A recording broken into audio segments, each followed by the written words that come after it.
Le 4 juillet, les Texans ont été secoués par l'une des catastrophes naturelles les plus meurtrières de l'histoire de l'État. En tant que responsable possible des inondations catastrophiques, une entreprise de modification météorologique est sous le feu de la rampe. Augusto de Rico, PDG de Rainmaker Technology Corporation, a confirmé que Rainmaker avait effectué une mission d'ensemencement des nuages de 20 minutes au-dessus du comté de Kern, au sud-est de la zone inondée, seulement 2 jours auparavant. On compte actuellement plus de 100 morts et 160 disparus.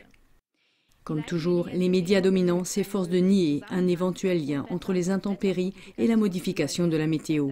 Cependant, l'interdiction des armes climatiques datant de 1976 suggère que celles-ci sont possibles depuis longtemps. Le 19 octobre 2017, la chaîne de télévision espagnole La 8 Zamora TV a fait une interview de Josefina Fraile de Association Tierra SOS Tenible avec le titre « Géo-ingénierie, pacte de transparence ». Voici quelques extraits de ce discours. Au début, il s'agit d'interdire ce que l'on appelle les armes climatiques. Josefina Fraile y fait référence à la convention UN-MOD, convention sur l'interdiction de l'utilisation à des fins militaires ou toute autre fin hostile des technologies de modification de l'environnement. Il s'agit d'un traité international adopté par les Nations Unies dès 1976 sous la forme de la résolution 3172.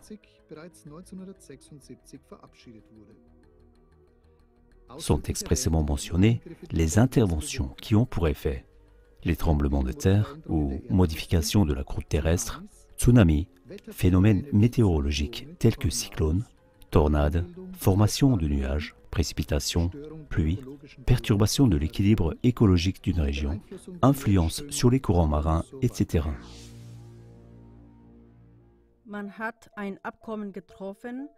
Un accord a été conclu pour que l'arme climatique ne soit pas utilisée dans des conflits armés, mais en fait, elle est toujours utilisée. Que peut-on faire et que fait-on avec cette arme? Avec cette arme, on peut créer de la pluie, des tempêtes, des nuages, des éclairs, des orages, n'importe où dans le monde.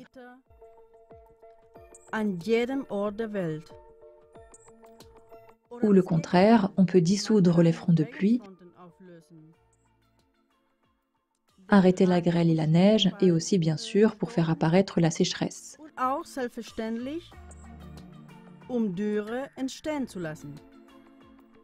Que se passe-t-il?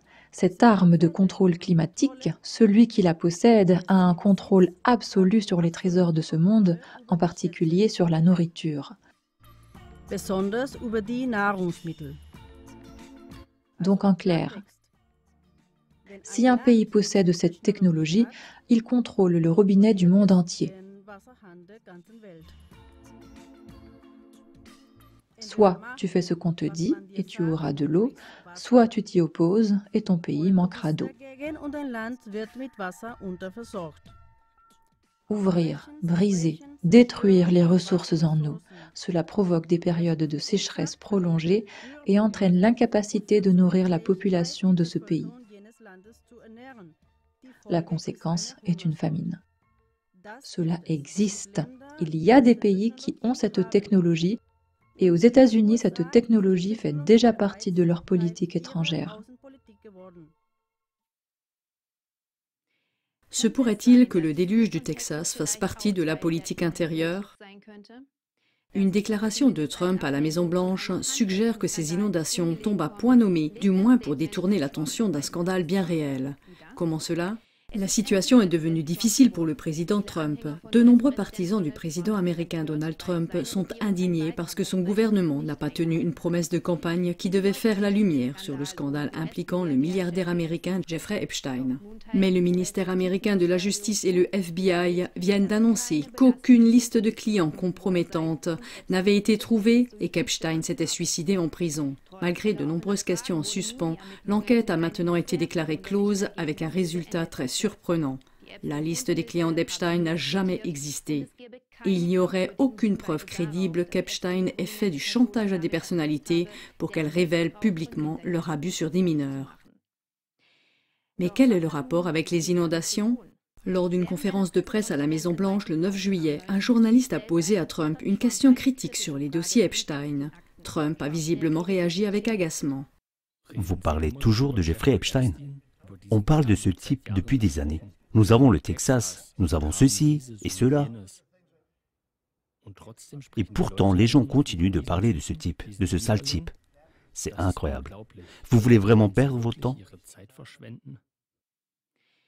Même prises séparément, les déclarations de l'établissement sur les inondations et le scandale Epstein méritent un examen approfondi, d'autant plus si on les considère dans leur contexte. Réfléchissez donc avec nous et remettez en question les récits dominants comme celui du changement climatique causé par le CO2 comme cause de toutes les catastrophes météorologiques. Étudiez les émissions suivantes et informez votre entourage.